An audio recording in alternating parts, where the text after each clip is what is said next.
¿no? Este grupo humano que lo lidera el abogado Luis Almeida Morán, mi compañera, la licenciada Mayra Espinosa. Le saluda Roberto Figueroa. Quiero quedarme con ese título de lo más reciente que vi. Y le pregunto a usted con el cariño y el afecto y con el propósito de que la ciudadanía también aproveche los aportes del doctor Rafael Ollarte. ¿Vale la Constitución, doctor Rafael Ollarte? ¿Vale la Constitución de la República? Bienvenido, buenos días. Buenos días, don Roberto, doña Mayra, todos los amigos de Morena. Placer estar con ustedes. Bueno, sería bueno, ¿no? Sería bueno que en el Ecuador, que cambiamos tanto de constituciones, que las reformamos cada cierto tiempo, que estas en realidad tengan algún valor efectivo. Es cierto que cuando uno discute una constitución, muchas veces está de acuerdo con las normas que en ella se van incorporando y a veces uno discrepa. Es decir, es propio del debate político, y debate político es el que hace las constituciones, el tener coincidencias y discrepancias. Lo mismo ocurre con la ley. Pero una vez concluido el debate de qué es lo que debe tener la constitución o qué no debe tener la constitución o qué debe decir y cómo, y una vez que la aprobamos y la ponemos como cabeza del ordenamiento jurídico, lo normal, lo lógico, es que esa constitución debe ser cumplida independientemente de la parte que nos gusta y la parte que nos disgusta. Eso es lo que hace a los países desarrollados desarrollados. No es como se cree que los países desarrollados son aquellos que tienen una mayor cantidad de recursos naturales. Por supuesto, Estados Unidos tiene una buena cantidad de recursos naturales, pero Nigeria no tiene menos. Lo mismo ocurre con la capacidad de la gente. Muchas veces la gente piensa que en los países desarrollados la gente es más inteligente y que en nuestros países no tanto. Bueno, eso no es así. Basta con ver cómo mucha gente ecuatoriana, peruana, boliviana, cuando va a esas naciones del primer mundo, triunfa. No ha de ser porque no son capaces. Una de las cosas que diferencia abiertamente en una nación desarrollada de una subdesarrollada es el cumplimiento de la ley, el cumplimiento de su constitución, que usted tenga certeza sobre las consecuencias de sus actos, para bien o para mal, que usted sepa que si comete un acto irregular va a recibir una sanción, o que si la ley tiene alguna previsión, esa previsión no va a ser cambiada en el futuro con efecto retroactivo. Ese es el gran mal del Ecuador. El gran mal del Ecuador es ofrecerte normas que son cumplidas cuando son del agrado de las personas que están en el poder de turno, y que las otras normas pues ahí quedan bien pintadas, ¿no? Muy bonitas en la letra de la Constitución, pero absolutamente ineficaces. Y eso hace que en el Ecuador nos acostumbremos, incluso que no solo que aceptemos, sino que aplaudamos, y a veces abiertamente, el hecho de que te cambien las condiciones. Mientras sea para otro, está muy bien, dice la gente.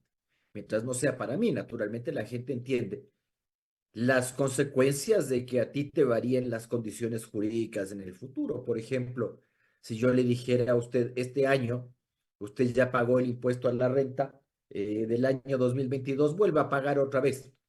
Naturalmente no le va a parecer nada agradable, pero sí le parece agradable cuando eso le ocurre a otros. Somos muy buenos. Entonces, eso es lo que nosotros llamamos inseguridad jurídica. Ahora, claro, ¿quiénes están a cargo de que esas constituciones no sean letra muerta, sino que sean una realidad? Los tribunales constitucionales, las cortes constitucionales, las salas constitucionales de las Cortes Supremas, dependiendo del sistema. Y fue una cosa que nos llevó muchos años. De hecho, en Ecuador, hasta casi fines del siglo pasado, se solía decir que la Constitución no es norma, que la Constitución es una mera declaración de principios y que requería del desarrollo del legislador para que se cumpla, pero que si no había desarrollo legislativo, lo que estaba en la Constitución no tenía ningún valor. Así se lo decía y se lo decía abiertamente. Tuvo que pasar mucho tiempo en Ecuador para que se estableciera ya en serio a la Constitución como una norma que no solo adorna la biblioteca de los abogados, sino que es una norma fundamental a la hora de basar un caso, de defender una causa, de sostener una posición. no solo que muy importante, sino la más importante. Pero resulta que también se está dando aquel otro fenómeno en que los encargados de proteger la Constitución son los que se la saltan, ¿no? Son las 8 de la mañana con 12 minutos, doctor Rafael Ollarte. Es importantísimo esta discusión precisamente porque la Constitución de la República, a la medida de ciertas personas, de ciertos políticos, de ciertos presidentes, recordemos la reelección indefinida, porque también se han propuesto cambios en la Constitución sobre algunas cosas que en algunos gobiernos nos sirven y en otros no.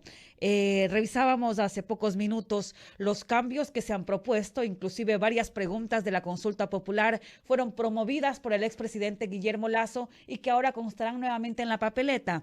También es el caso de la propuesta, de la pregunta que constará en la consulta popular sobre la Constitución, el cambio en el artículo 158 que tiene que ver con el papel de las Fuerzas Armadas y de la Policía Nacional. ¿Justicia a la medida, doctor Rafael Ullarte? Bueno, sí, no vamos a negar que en el país hemos tenido ya casos evidentes en que los órganos encargados de hacer cumplir la Constitución te dan una serie de argumentos para sobrepasarla. Hay un tema que es generalizado ya en Iberoamérica, que ha sido el famoso caso de la reelección, es decir, constitución que impide o que condiciona las reelecciones son manoseadas por los tribunales para permitir que el detentador del poder de turno pueda ser reelecto. Incluso, y me refiero tanto del un lado como del otro.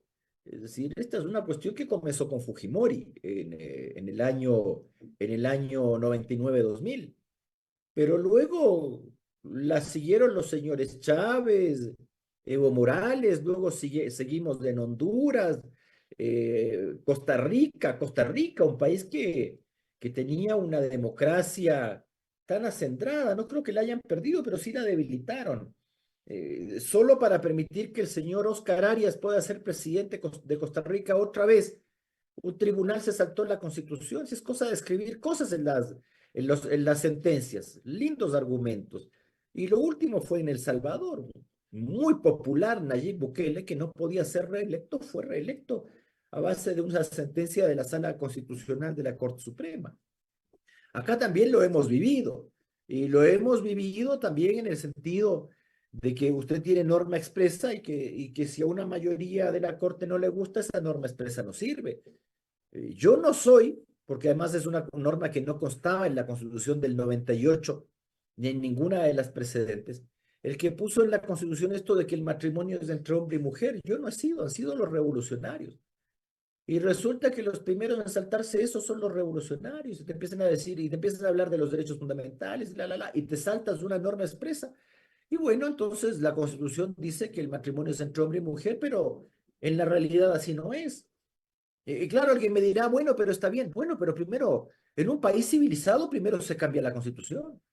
En un país civilizado, si usted quiere saltarse una norma de la Constitución, primero la reforma. Para eso hay el sistema de reforma constitucional. No, no, es más cómodo buscarse un tribunal donde haya al menos 5 personas que estén de acuerdo con esta idea y quien les valga un pepino el valor de la Constitución y te la saltes alegremente, olímpicamente. Yo no sé para qué entonces en Ecuador ponemos normas en la Constitución. Mejor no las pongamos. Pero es que no pasa solo en esto. Acabamos de ver cómo el señor Sebastián Corral, que se advirtió permanentemente que no podía ser secretario general de la administración.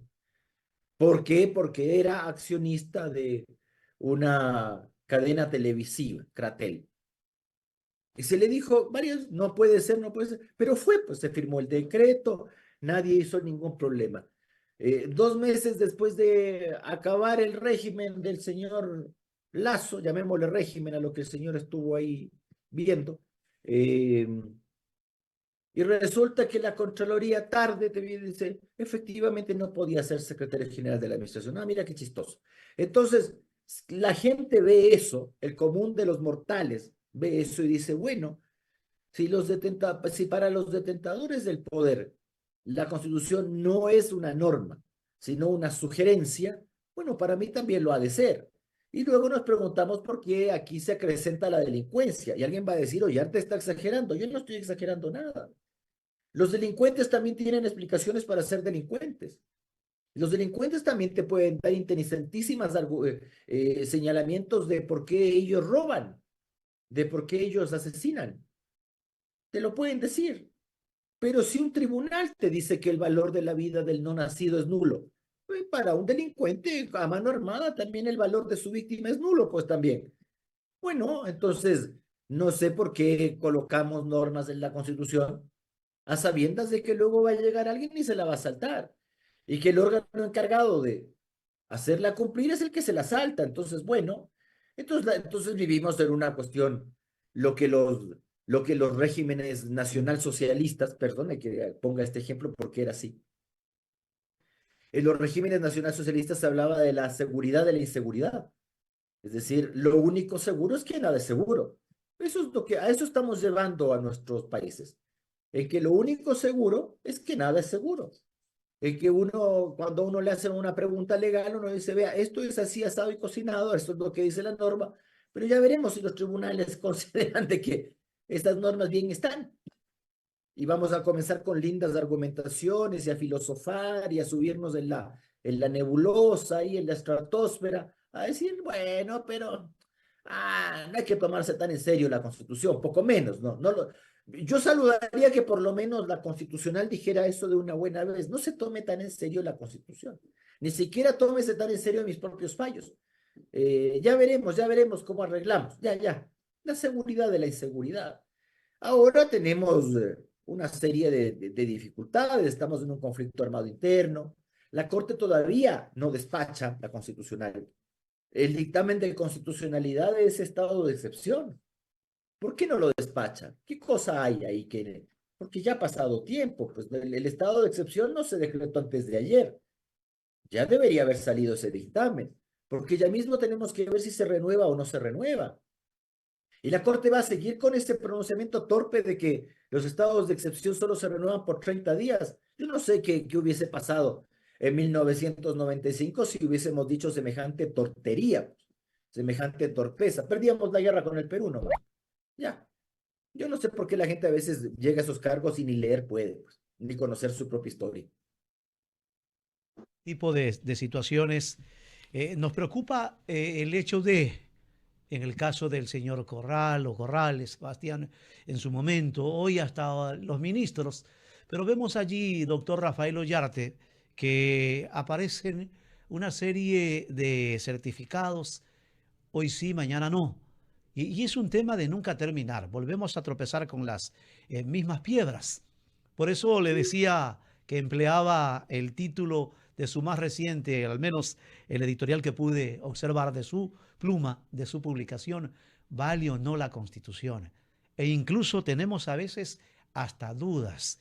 ¿Será que son 444, parece, no, los artículos de la actual Constitución? 444. 9 capítulos, la parte orgánica, la parte dogmática. Si bien es cierto, el ciudadano común de esto a veces le da pereza, cosa que no debe de ocurrir, no debe de darse, porque hay que empezar a empoderarse.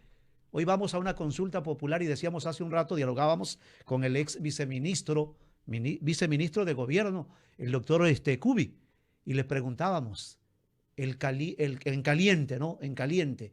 ¿Qué es lo que hay en el texto de la pregunta? ¿Qué es lo que hay en los considerandos? ¿Qué es lo que hay en cada uno de los anexos? ¿Tendrá tiempo la sociedad ecuatoriana? ¿O debemos de buscarlo para empoderarnos de lo que hay allí en esta nueva consulta, doctor Rafael Ollarte? Uno tiene que hacer, los políticos tienen una obligación primigenia, que es explicarle al ciudadano, explíquele al ciudadano el porqué de cada una de las preguntas para que el ciudadano vea si vota sí o no. Pero explique, no se esconda. Ese fue el gran error del señor Lasso. El señor Lasso, cuando lanzó varias de estas preguntas, se escondió, no dio la cara. Le mandó a una abogada joven, muy noble, a tratar de explicar las cosas que les explicó muy mal. Y ya en determinado momento ya la cosa parecía mentira. Por ejemplo, el tema de la extradición, explique bien, porque hay una gran diferencia entre la pregunta de Noboa y la pregunta de Lasso. La pregunta de la extradición de Lazo era condicionada a permitir la extradición de ecuatorianos que incurran en delitos de delincuencia organizada, tales como tráfico de armas, tráfico de personas, tráfico de estupefacientes. Y lo demás, si las 2/3 de las difusiones rojas contra ecuatorianos que tiene Interpol son por asesinato, violación y robo. Entonces, estos tipos que cometen asesinato, violación y robo se te vienen al Ecuador. Usted asesina en Kenia, se viene al Ecuador. Y si Kenia le pide la extradición, el Ecuador le tiene que decir: hoy día no le puedo extraditar, me tengo que quedar con el asesino acá. Y dice que tengo que juzgarle con las leyes ecuatorianas. Eso es lo que dice la Constitución y la ley de extradición. Pregúntese cuántos juzgamientos han habido acá de tipos a los cuales la extradición le ha sido negada. Pregúntese si en realidad les juzgamos. Porque claro, ¿con qué herramientas le juzgas si la prueba no está acá, está en Kenia? Bueno, complicado, ¿no? ¿Ya? Entonces, el señor Lazo a veces te mentía en esto. Entonces decía: mira, ¿por qué la extradición con tanta condición para que al final no puedas extraditar a nadie? Y otra cosa, no hay que mentir ni confundir. Ignorancia es lo mismo que mentira en esta clase de casos, por si acaso. Hay que saber explicar las cosas. Extradición no es deportación. Yo le veo ahora al campanero expresidente Correa diciendo: que por qué a Luque no le extraditan tan rápido como le extraditaron a la familia del delincuente Fito. Es que la familia del delincuente Fito no fue extraditada. La familia del delincuente Fito fue deportada. Y fue deportada porque se encontraba en situación irregular en la Argentina. No, como un tipo ya está grande, ya gordo y grasoso, ya está el señor Correa como para confundir la extradición con la deportación. La deportación es cuando usted viola las reglas migratorias. La extradición es un juicio. Es un juicio en el cual el Estado requirente le pide al Estado territorial que le devuelva a una persona que está siendo sometida a proceso. Y el Estado territorial, el Estado requerido, lo que hace es analizar: primero, tengo tratado de extradición, el delito por el que se le persigue está dentro del tratado de extradición, el delito por el que se le persigue es delito acá y también en la Argentina, en el caso del señor Luque Lecaro, tiene unas penas mínimas, hay garantías de esto. Sí, es un juicio, no sé, el señor Correa haciéndose el perdido con la extradición. Si el señor está haciendo pedido de la extradición, que no sabe, es como que yo le dijera a Bélgica: apure, apure, deportándole al señor Correa y mándemelo acá para ejecutarle la condena. Como alguien que está metido en un problema de extradición maliciosamente no conoce la diferencia entre extradición y deportación? Pero bueno, pero a la gente hay que decirle la verdad. La extradición es parte de la solución, pero no es la solución. Porque usted no extradita a delincuentes que cometen delitos en Ecuador. El sicario que mata en Ecuador a un ciudadano ecuatoriano, ¿a dónde le va a extraditar? Tiene que juzgarlo acá. Entonces, y esas eran parte de las ignorancias o mentiras que se dijeron en el gobierno de Lazo para que la gente apoye a la extradición. La extradición es algo necesario. Pero la gente tiene que saber que la extradición es una cosa bien distinta a la que se lo fueron planteando. El tema de la necesidad de jueces constitucionales también. De estos temas que usted El acaba de tema, señalar. Vi el claro, fin de semana, no sé si usted lo vio, en redes, hay quienes tratan de explicar cosas de una manera que, caramba, dejaron en libertad tal o cual, y no es así. El habeas corpus, una garantía básica con sus diversas características. El que han presentado es el correctivo, que es lo que buscan, razón o no, derecho o no. Estoy hablando de la garantía básica. Cuidado, no dejó en libertad esa resolución de ese juez a ninguna de las 7 personas, pero en las redes sociales viralizaron: este juez tal, dejó en libertad a 7 personas. El habeas claro, lo que corpus pasa es que correctivo. también la constitucional, el habeas corpus correctivo es, por así decirlo, una creación jurisprudencial. Que en principio es razonable, sí, claro, uno dice el habeas corpus no solamente para recobrar la libertad, sino para que se te garanticen ciertos derechos fundamentales en el cumplimiento de la pena. Sí, sí. ¿Ya? Pero ¿cuántas veces se concedieron habeas corpus correctivos con fin desviado para dejar en libertad? Si la gente tiene derecho a asustarse. Y la obligación que tiene el poder público es explicarle a la gente. No enojarse. Aquí el político se enoja. Acá el juez, en este caso, un juez que adopta una decisión que tiene un alcance bastante extendido, se enoja. La Corte Constitucional se enoja. Tiene que explicar, bonito, tiene que explicarle a la gente. Si no todo el mundo es jus filósofo. No todo el mundo llega a esos tribunales luego de hablar 5 años de pendejadas en una facultad de Derecho, no. No, no. Usted tiene que explicarle a la gente. Tiene que saber llegar a la gente. Tiene que poner la Constitución al nivel de las personas. Es lo que le estoy diciendo, que lo dicen los señores izquierdistas permanentemente, pero que no lo hacen. Esto de que la gente se apropie de la Constitución. ¿Cómo se va a apropiar la gente de la Constitución, señor? ¿Qué es lo que la gente cree? Y los señores de los derechos humanos se enojan y se cabrean. Yo digo, no tienes que cabrearte, tienes que explicarle a la gente. Tienes que decirle las cosas como son. Pero si vos te cabreas primero y te enojas y te ofendes, pues la gente entonces cree que es en serio.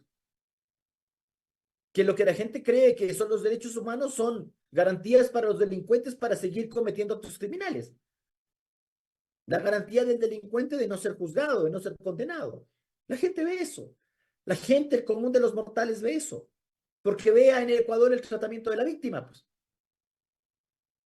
Es que ojalá el tratamiento de la víctima fuera en algo similar al tratamiento del delincuente. Entonces tal vez la gente tendría más confianza en el sistema judicial y en el sistema de derechos humanos. ¿Vamos a negar eso? ¿O nos vamos a enojar? Pero si nos seguimos enojando nomás, bueno, bien está. Entonces la gente tiene desconfianza en el sistema. Cuando la gente es víctima de una infracción, denuncia. ¿Para qué? Eso es lo que dice. ¿Para qué?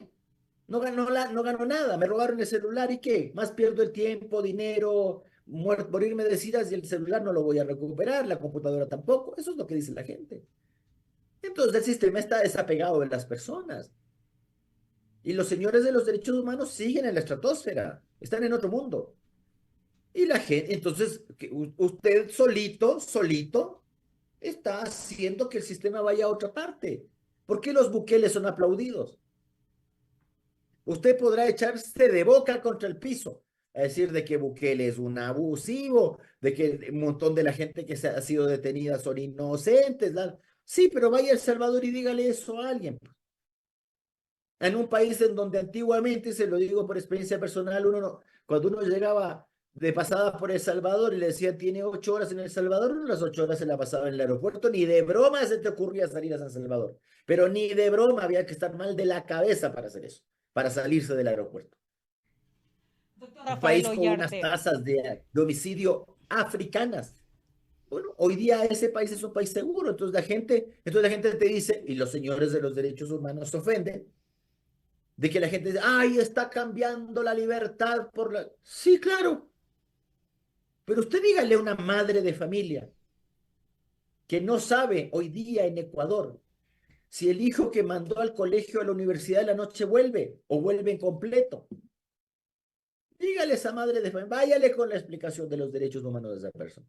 Entonces, cuidado con las cosas. Primero aprende a explicar, a no creerse aquí la mamá de Tarzán de la cuestión y decir que todo el mundo es imbécil menos usted. O sea, todos somos tontos, entonces la gente no entiende. Oh, qué gente más imbécil. Prefieres... No, no, la gente vive una realidad. Lo que pasa es que usted no ha pisado el suelo. Es una cosa. Y el derecho debe responder a esa realidad. No digo que debe someterse. El derecho no es que debe someterse a ciertas realidades. Entonces estamos jodidos.